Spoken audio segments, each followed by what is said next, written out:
Arrivé à TVL en qualité de journaliste et intervenant, je peux témoigner que TVL, c'est du sérieux. J'ai vu par moi-même la qualité du savoir-faire des équipes, le professionnalisme du matériel, des studios et de l'organisation. Cela fait 12 ans que TVL existe, 12 ans d'expérience, 12 ans que rien ne serait possible sans nos donateurs. Certes, le modèle du don n'est pas vraiment le plus facile, mais il permet à TVL de rester libre et de produire de l'information de qualité. Les donateurs, en vérité, sont nos seuls patrons. Ils sont les garants et les gérants de la première chaîne alternative de France. Et cette relation de confiance n'en est qu'à ses débuts. Notre chaîne n'a jamais eu autant de vues et d'influence et entre maintenant dans une nouvelle phase de croissance qui ne s'arrêtera que lorsque nous aurons pris le pouvoir et remplacé le JT de France 2 par celui d'Élise Blaise. Alors, ceci est une invitation. Une invitation à l'audace. Soyez les pionniers, soyez à l'avant-garde de la croissance d'une structure d'expérience qui ne fera que continuer son développement. Et ce, malgré les pressions du pouvoir et des banques. Participez dès maintenant à la croissance financière de TVL en faisant un don, comme vous investiriez dans une action d'une entreprise patriote d'avenir. Car au moment où la presse alternative aura remplacé les médias de grand chemin, vous pourrez dire « j'étais là ».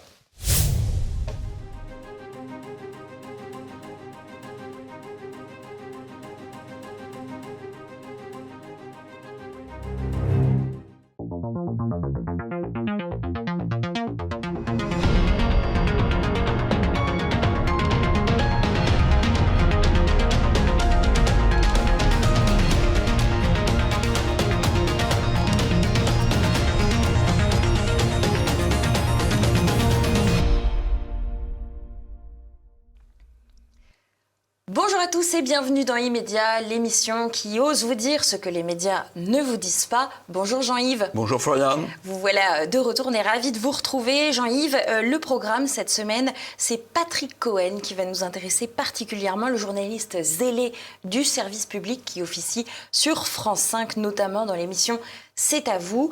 On continuera avec, bien sûr, un dossier sur la canicule et l'agitation médiatique autour de cette chaleur. D'ailleurs, le studio n'est pas climatisé, donc nous aussi, on a un petit peu chaud là en ce moment. On continuera avec les pastilles de l'information comme d'habitude. Il y aura le portrait piquant cette semaine qui sera consacré à Apolline de Malherbe, la journaliste bien connue de BFM TV. Et bien sûr, avant qu'on y aille, je vous le rappelle, n'oubliez pas de cliquer sur le pouce en l'air. Vous pouvez nous laisser un commentaire, ça se passe juste en dessous. Et puis partager cette émission et vous abonner à la chaîne de TVL. Si vous êtes prêts, on y va.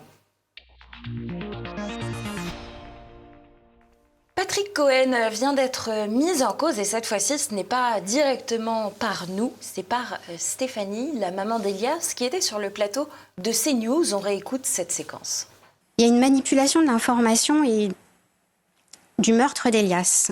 La semaine dernière, Patrick Cohen, dans son édito politique sur France Inter, a dit « Après la mort tragique du jeune Elias, tué à coups de machette pour avoir refusé de donner son portable ». En fait, ce que fait Patrick Cohen, c'est qu'il prend parti, il réalise un biais cognitif, c'est-à-dire qu'il sous-entend que si Elias avait donné son téléphone, il ne serait pas mort. Entendre Patrick Cohen, qui est censé être un journaliste rigoureux, on voit là qu'il ne l'est pas, qu'il est médiocre, tenir de tels propos, pour nous, c'est indécent. L'agence France Presse, c'est des journalistes qui sont censés être intègres, rigoureux. Ils modifient d'eux-mêmes l'information en disant couteau à la place de machette et hachette, et en ça, ils manipulent en fait les Français, parce qu'ils changent la vérité. Jean-Yves, une réaction sur ces propos?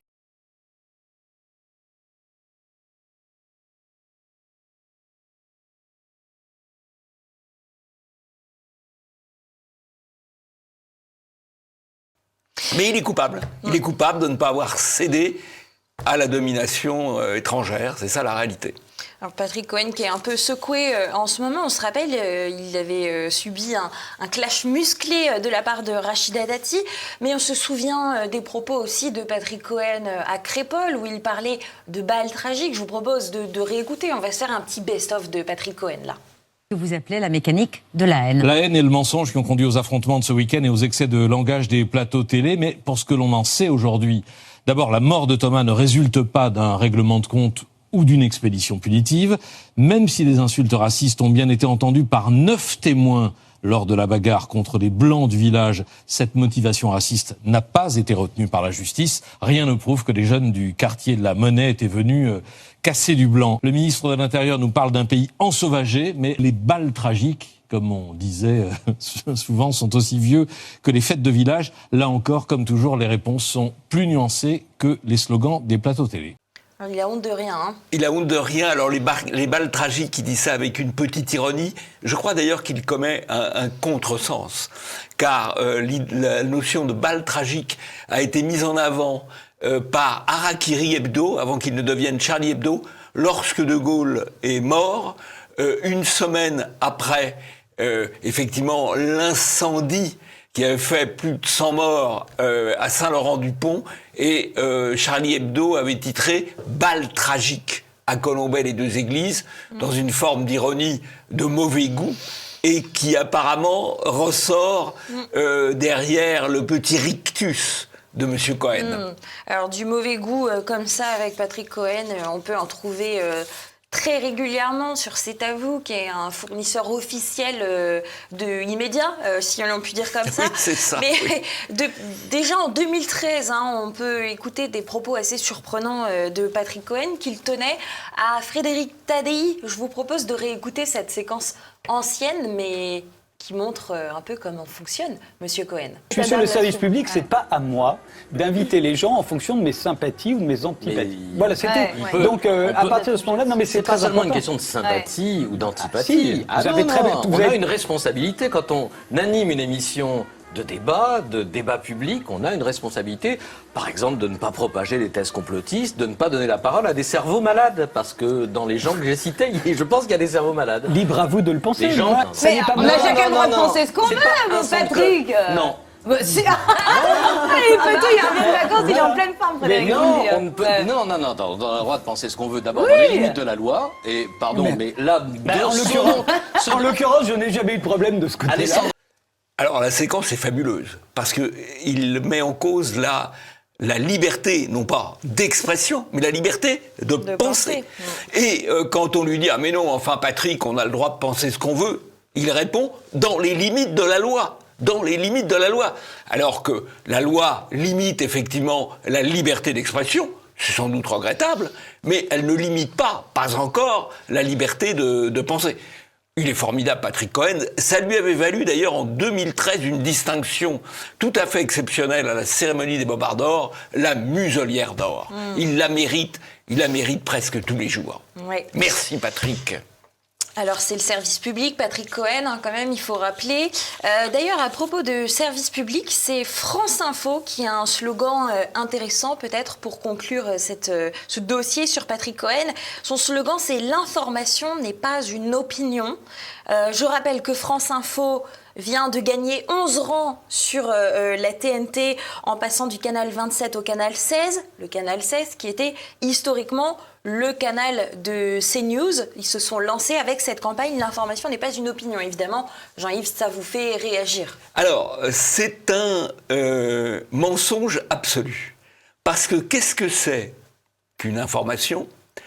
C'est un fait dont on décide de parler ou de ne pas parler, sous un certain angle, qui peut être A, qui peut être B, qui peut être de droite, qui peut être de gauche, qui peut mettre en perspective. Donc, toute information suppose un traitement par une opinion, par une intelligence, et donc par une opinion. Dire qu'une information n'est pas une opinion, mais non, il n'y a pas d'information brute. Il y a des faits qu'on décide de traiter sous tel ou tel angle, mais en imposant cette idée, l'idée au fond, c'est nous donnons de l'information, ceux avec qui nous ne sommes pas d'accord, c'est de l'opinion. C'est évidemment un mensonge total, financé par le contribuable. Merci Nicolas, c'est Nicolas qui paye les mensonges de France Inter, de France Info, de Radio France. Place maintenant à notre dossier sur la canicule.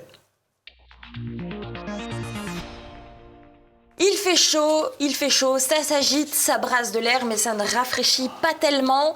On va commencer avec les réactions des politiques face à cette canicule. On a par exemple la ministre Catherine Vautrin qui a des conseils bien particuliers à donner aux Français pour faire face à cette chaleur. On l'écoute tout de suite.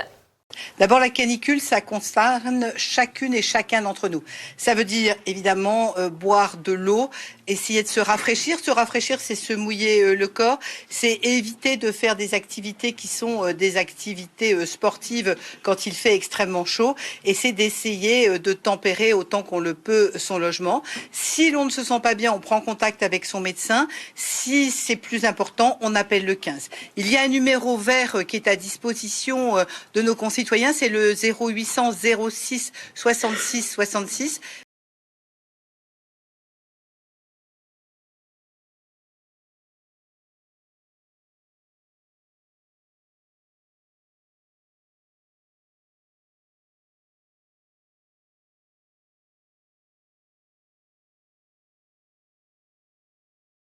Alors deux remarques. D'abord là, Madame Vautrin, c'est l'État Big Mother. Il y a l'État Big Brother qui vous contrôle, l'État Big Mother qui vous donne les conseils. Couvre-toi mon petit ou rafraîchis-toi mon petit. Ça c'est l'État Big Mother. Alors ce qui est tout de même intéressant, c'est que le gouvernement, dans son immense sagesse, a tiré les leçons de la canicule de 2003. La précédente canicule qui a duré beaucoup plus longtemps d'ailleurs que celle-là, mais enfin peut-être qu'elle va revenir. La canicule de 2003, le gouvernement à l'époque avait fait campagne en expliquant que le danger, c'était la pollution. Et donc, il avait mis un certain nombre de jours à découvrir que le danger, c'était effectivement la chaleur et la déshydratation. Mais à l'époque, on luttait contre la pollution. Aujourd'hui, on dénonce le réchauffement climatique. Donc, effectivement, on dit le problème, c'est la chaleur, c'est la déshydratation. D'où l'excellente contribution de Madame Vautrin à l'édification de nos concitoyens. Merci, maman. Merci, maman. Merci. Vous allez voir, on continue sur BFM TV encore avec cette fois-ci Agnès Pannier-Runacher qui nous explique des choses très intéressantes sur la climatisation. On l'écoute. Le sujet que nous avons avec la climatisation, c'est un sujet de réchauffement puisque vous savez que la thermodynamique est très claire. Quand vous refroidissez une pièce, vous avez besoin de réchauffer pour avoir ce froid et donc vous réchauffez nécessairement un autre espace. En particulier, vous réchauffez la rue, ce qui renforce l'effet îlot de chaleur. Jean-Yves, vous entendez le petit bruit derrière la vidéo quand elle parle ? C'est la clim. Elle est au-dessus d'une clim, alors même qu'elle en parle. La clim, c'est pas pour les gueux, mais c'est pour les membres du gouvernement. Voilà, la clim, c'est pas pour les gueux, c'est pour les membres du gouvernement. Rouler en ville avec chauffeur, c'est pour les membres du gouvernement, c'est pas pour les gueux. Ils sont quand même assez fascinants. On peut se demander d'ailleurs s'ils n'ont pas une certaine jouissance cynique à interdire aux autres ce qu'ils se réservent à eux-mêmes. Oui. Alors, pour continuer sur cette interview passionnante, François Bayrou prend la parole juste après Agnès Pannier-Runacher. Regardez, il faut qu'il ait un peu d'assistance pour répondre aux questions des journalistes. Général d'installation de climatiseurs, c'est une bonne idée lorsqu'on sait l'impact que ça a sur les émissions aussi, la climatisation. Justement non, puisque la climatisation c'est de l'électricité, que l'électricité en France elle est produite sans émission de gaz à effet de serre. Bon, il a besoin d'un souffleur, oui, d'une souffleuse. Alors en fait, j'ai peut-être un petit peu méchant, mais on a l'impression parfois qu'on a un président de la République fêlé et un Premier ministre désorienté, quoi. Voilà. Mais voilà, là il a trouvé quand même avec un peu d'assistance la bonne réponse. Presque. Presque. Alors, toute cette propagande un peu sur la climatisation qu'il ne faudrait pas allumer, donc si on suit Agnès Pannier-Runacher, eh bien, je vous propose d'écouter ce qu'en dit monsieur Jean-Marc Jancovici sur BFM TV. Encore, on l'écoute tout de suite. Après, la clim, c'est pas l'horreur. Il faut voir qu'en ce moment, on a un problème de surplus d'électricité tous les jours à midi. Parce qu'on a les panneaux solaires allemands et français qui produisent trop d'électricité par rapport à ce qu'on utilise. Donc, si on rajoute des clims qu'on fait tourner quand il fait très chaud... c'est pas grave. Sur le plan de l'électricité, non. Pourquoi est-ce que certains pourraient se payer la clim, j'ai envie de dire, et d'autres pas ? Mais ça, c'est vrai pour tout. C'est vrai pour tout. Mais désormais, le chauffage, par exemple, c'est démocratisé. Oui. À une époque, le chauffage, c'était pour les riches. Oui, bien sûr. Non, aujourd'hui, la clim, c'est encore pour les riches. Non, ça c'est pas vrai. C'est pas le sujet. Après, la question. En tout cas, idéologiquement, pour vous, il n'y a pas de problème majeur avec la clim. En tout cas, moins qu'avant. Alors, le problème majeur avec les canicules, c'est pas trop la clim. Le problème majeur avec les canicules, c'est tout le reste. Alors voilà, ce sont ces propos. La climatisation, ce n'est pas l'horreur. Il y a une question très intéressante quand même que lui pose Apolline de Malherbe, c'est la climatisation. Est-ce que c'est pour les riches? Est-ce que c'est réservé aux membres du gouvernement? Puisqu'on le voit dans les écoles, pas de clim, donc on ferme les classes. Dans les crèches, pas de clim, donc on ferme les crèches. C'est quand même que la démocratisation du chauffage dont parle Apolline de Malherbe, c'est plus exactement vrai aujourd'hui, puisque dans les bâtiments publics, on ne chauffe plus qu'à 18 degrés en hiver. Donc c'est en hiver, il faut enfiler 3 pulls, et en été, crever en silence, globalement, si je comprends bien. Alors que les collectivités publiques, puisqu'on parle des bâtiments scolaires, les bâtiments scolaires, ce sont les communes qui entretiennent les crèches, si on veut parler de bâtiments scolaires, ou les écoles primaires, ce sont les départements qui gèrent les collèges et les lycées qui gèrent et les régions qui gèrent les lycées. Donc, ce qui veut dire, et toutes ces collectivités ont énormément d'argent. Elles ont des budgets qui ont doublé au cours des 20 dernières années. Ils auraient pu mettre l'argent là, ils ont décidé de le mettre ailleurs. Voilà. Et donc, s'il y a des problèmes dans les bâtiments publics dont on parle, c'est la décision des collectivités, des maires, des présidents de conseils généraux, des présidents de conseils régionaux. C'est pas l'État dans sa globalité.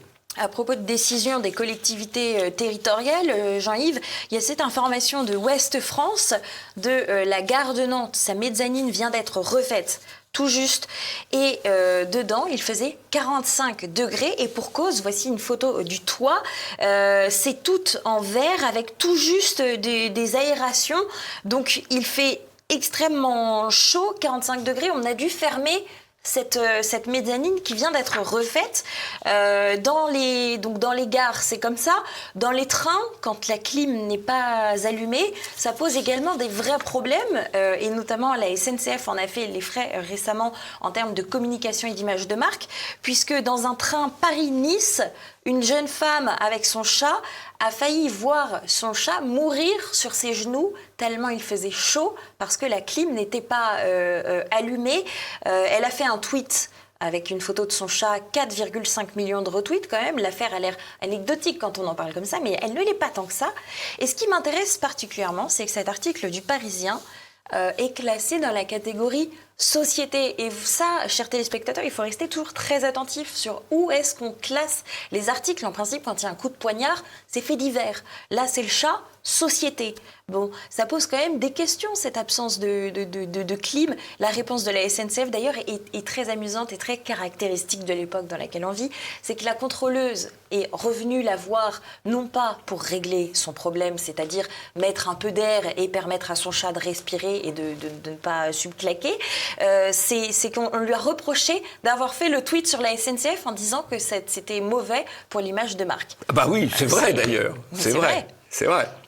Alors, pour continuer, dans les parcs, Jean-Yves, on pourrait se rafraîchir. Mais non, parce que le soir, c'est Europe 1 qui nous fait cet article. Impossible de se rafraîchir dans ces parcs parisiens qui deviennent de véritables coupe-gorge. Le soir, effectivement, on le sait, il y a des tas d'endroits qui sont extrêmement mal fréquentés. Les quais de Seine à Paris, n'en parlons pas, c'est exactement la même chose.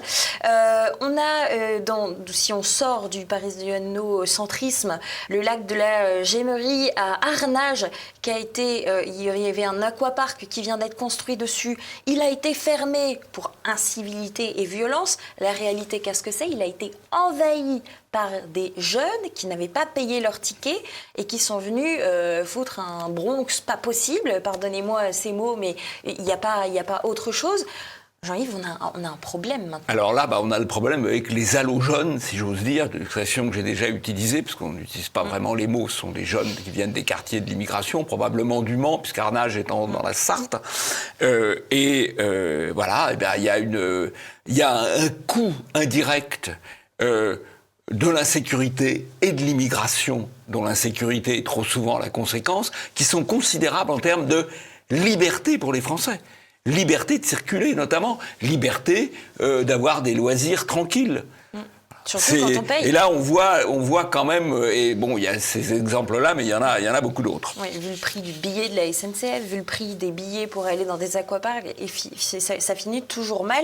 Alors, on a Agnès Pannier-Runacher, toujours elle, qui dresse un petit bilan de cette canicule, un bilan satisfecit, comme en ont l'habitude les membres du gouvernement. On l'écoute tout de suite. Aujourd'hui, 84 départements ont été placés en vigilance orange, ce qui est inédit en termes d'ampleur de cette canicule, puisque le chiffre le plus élevé du nombre de départements placés en vigilance orange, c'est un chiffre de 2019, c'était 81 départements, ce qui donne une idée de l'ampleur de cette canicule depuis que l'on tient des statistiques, soit depuis 1947.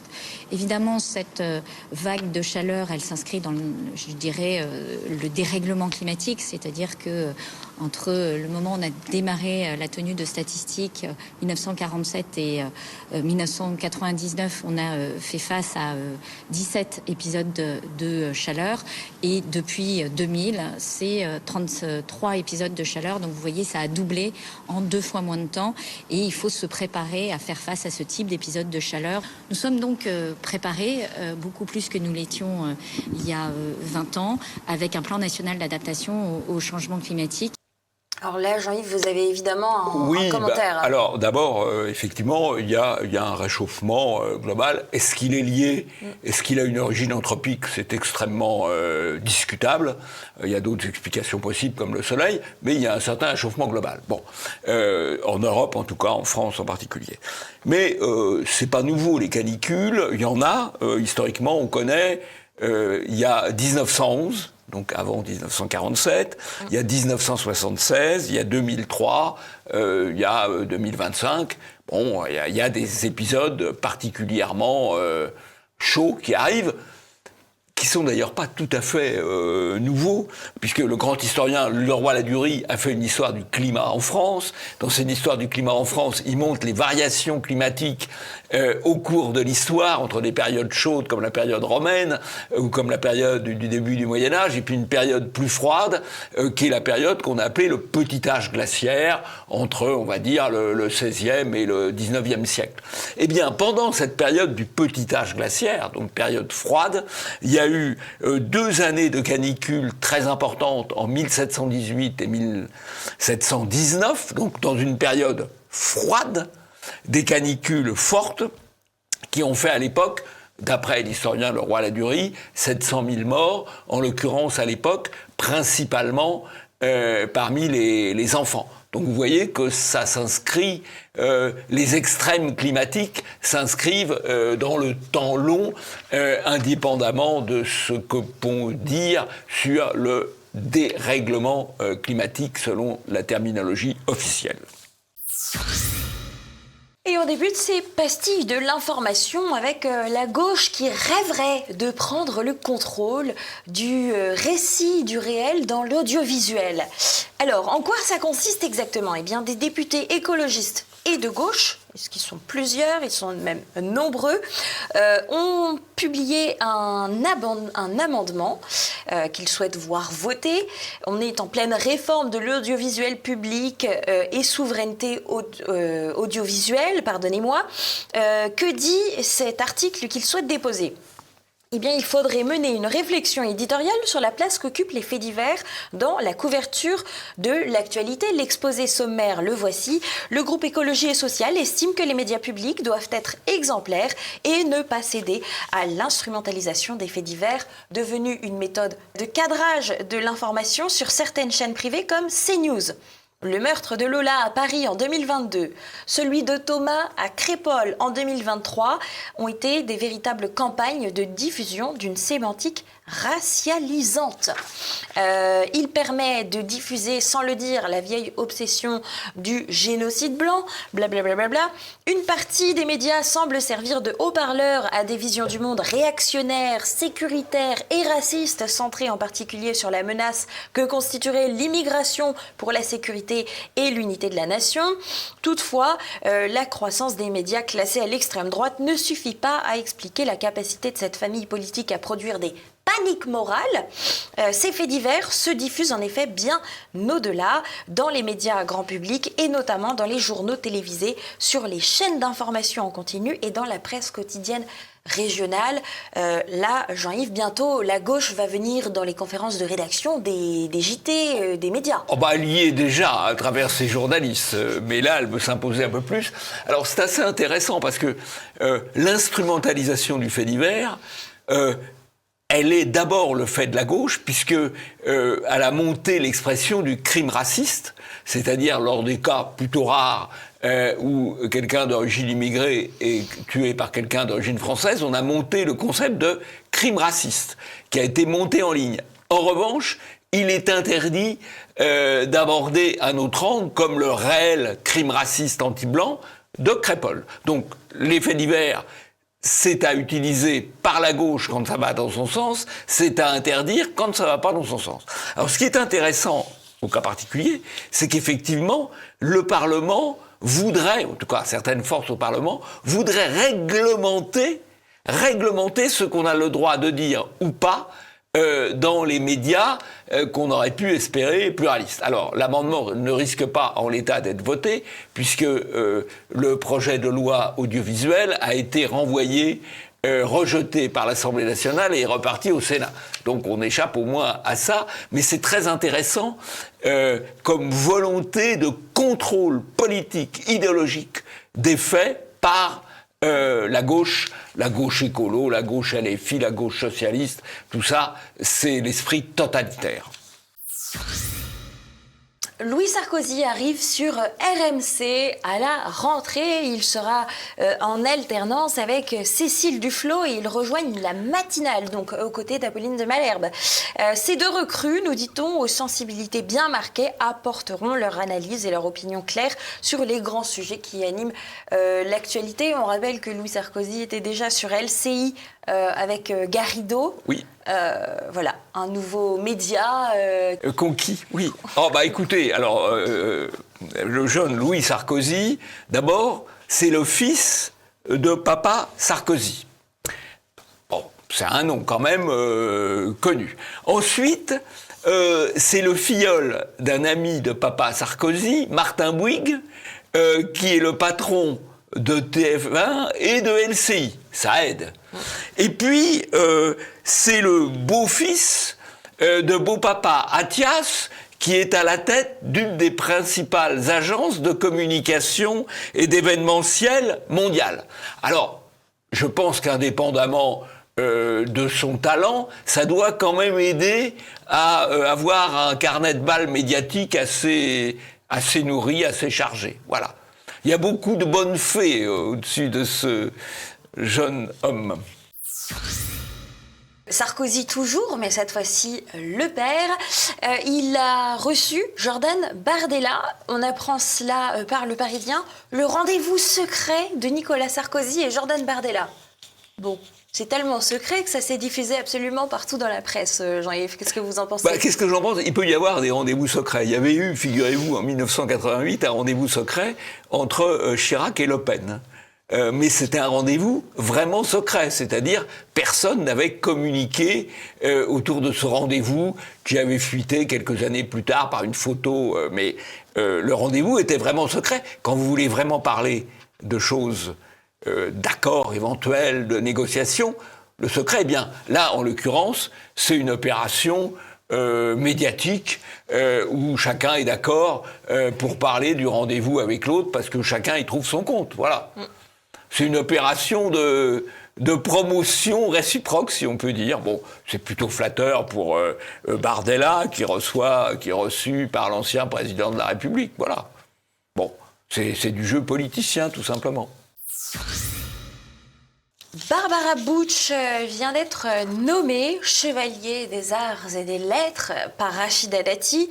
Si vous ne savez pas de qui il s'agit, eh bien sachez qu'elle faisait partie du merveilleux spectacle d'ouverture des Jeux Olympiques réalisé par Thomas Joly, qui n'en finit décidément plus de nous étonner. C'était l'interprète du Christ dans la fameuse scène de la Seine qui avait fait beaucoup de bruit au vu de son mauvais goût. Barbara Butch, elle est DJ Elle est icône LGBT et body positive, en lutte contre la grossophobie, bien sûr, et sans doute elle fait aussi la joie des cardiologues, des angiologues et des nutritionnistes. Je vous propose qu'on l'écoute suite à cette décoration. Parce que ça a été aussi une période qui a été hyper compliquée par rapport au harcèlement, à tout ce que à toutes les réactions que ça a provoquées. Et du coup, ça me remet vraiment dans l'émotion positive de l'instant. Et donc, c'est génial de revivre ça. C'était vraiment un cadeau, c'est-à-dire d'être avec des personnes de la communauté LGBT. En fait, on n'avait plus de barrières sociales, de genre, d'origine sociale. Vraiment, on était tous là, tous unis. Et je pense que c'est vraiment ce qui représentait le plus la France. En fait, on va nous resservir en permanence la propagande, parce que là, ce qu'elle fait, c'est de la propagande, hein, bien sûr, hein, la propagande diversitaire.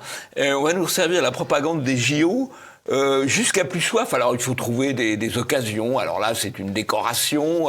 Il y a une semaine, je crois, ou 15 jours, on avait parlé de l'accès de Thomas Joly dans le comité de sélection du CNC pour choisir les films en fonction de leur scénario et de leur scénario politiquement correct.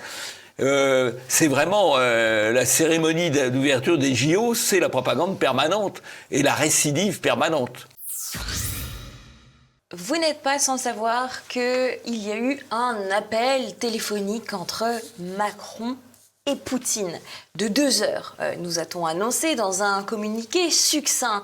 Ce que vous ne savez peut-être pas, c'est que avec cet appel téléphonique, eh bien, LCI a réussi à faire une émission de 3h30, quand même.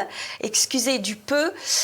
Jean-Yves, il faut rappeler que cet appel entre Macron et Poutine, il a un petit côté historique, puisque depuis 2022, Macron et Poutine ne se parlaient plus. Et pour cause, leur dernière communication avait été largement révélée dans les grandes lignes dans la presse. Un commentaire sur cette réussite de LCI, j'allais dire de brasser de l'air encore, puisqu'on n'a toujours pas de clim, donc c'est un peu la thématique du jour. Oui, ils sont très forts. Ils parlent sur 3h30 sur quelque chose dont ils savent peu de choses en vérité. Donc ils arrivent quand même à beaucoup brosser, beaucoup broder autour, bien sûr. Il n'y a pas que d'ailleurs, parce que la chaîne Sénat a aussi consacré beaucoup de temps à cette discussion. C'est vraiment, en fait, on voit à quoi rime cet appel téléphonique. C'était aussi pour Macron une opération de communication. Bon, là, il a peut-être été un peu plus discret que la première fois, mais l'esprit, c'est ça. C'est je me mets en scène, je me mets en scène, je me mets en scène. Bon. Oui. Bon, pour les médias, c'était du téléphone arabe et du téléphone rouge. Voilà. Et pour finir ces pastilles de l'information, un étrange article sur BFM, encore eux. Pour alléger la dette publique, en plus de vos impôts, vous pouvez faire un don à l'État de 45 à près de 40 000 euros. Ces dernières années, certains contribuables ont fait des dons à l'État dans l'objectif d'alléger la dette publique. Ça, c'est très étonnant, Jean-Yves, comme article. Je pense que le mieux, si on a trop d'argent, c'est de faire un don à TV Liberté, un don déductible d'ailleurs. Contrairement au don à l'État. Contrairement au don à l'État. Voilà, parce que comme ça, vous défendrez vos idées, vous défendrez des idées alternatives, vous ne contribuerez pas à financer les dépenses nuisibles qui sont malheureusement très souvent le cas s'agissant des dépenses publiques. Alors n'hésitez pas, si vous voulez faire un don, le lien dans chacune de nos émissions est juste en dessous dans le descriptif de la vidéo. Et voilà, on arrive à la fin de cette émission. Merci à tous de nous avoir suivis. Je vous le rappelle, vous pouvez cliquer sur le pouce en l'air pour essayer d'améliorer un peu le référencement de cette vidéo dans l'algorithme de YouTube. Vous pouvez nous laisser un commentaire. Et puis, on vous avait promis quelque chose, Jean-Yves. On vous avait promis de vous montrer comment est-ce qu'on se on protège, applique nous, des les mesures de chaleur. conseils gouvernementaux et on se rafraîchit. Voilà. Place à la pastille suivante, c'est-à-dire le portrait piquant. Et on vous dit à très vite sur TVL. T'as pas... Oui, mais moi, il tire un truc de fou. Tu n'y as pas été mollo, hein. Surnommé le pitbull du PAF, Marc-Olivier Fogiel s'est d'abord fait connaître par son style agressif d'entretien, avant de devenir une des personnalités des médias, à la fois animateur, producteur, puis directeur de chaîne. Après le rachat de BFM TV par Rodolphe Saadé, son poste de responsable de la chaîne pourrait être en danger. Fogiel est né en 1969 à Neuilly-sur-Seine, dans une famille de la bonne bourgeoisie juive. En 2013, il se marie à Paris avec son compagnon, François Rollands, en présence de ses 2 fillettes achetées aux États-Unis par la grâce d'une GPA. C'est Bertrand Delanoë qui unit les 2 époux. Vous mettez des guillemets où vous voulez. Petites études, bac à Janson de Sailly et un DEUG d'économie. La légende veut qu'il ait rédigé à 16 ans des piges pour RTL. Mais c'est avec Patrick Sabatier qu'il va débuter sur TF1. Puis ce sera Canal+, France 2, France 3, avec On ne peut pas plaire à tout le monde, France Inter avec Vous écoutez la télé. En 2005, le Figaro classe Fogiel comme un des trentenaires les plus influents de France. Il est aussi producteur avec la société PAF Productions, associée à Stéphane Courbit, et il travaillera pour le pôle média du banquier Mathieu Pigasse. Ses succès donnent lieu à quelques polémiques. Il devient la bête noire de Thierry Ardisson, qui lui reproche de l'avoir plagié. Fogiel lance aussi l'affaire Dieudonné. C'est lors d'une émission dont On ne peut pas plaire à tout le monde, le 1er décembre 2003, que l'humoriste Dieudonné interprète un sketch considéré ensuite comme antisémite. L'animateur rejoint M6 en 2006 avec T'empêche tout le monde de dormir. Sur la même période, il sera passé de France Inter à RTL, puis à Europe 1. Et en août 2012, il revient à RTL pour présenter RTL Soir. Il produit et anime un temps Le Divan de Marc-Olivier Fogiel sur France 3, une émission où les célébrités sont invitées à s'épancher.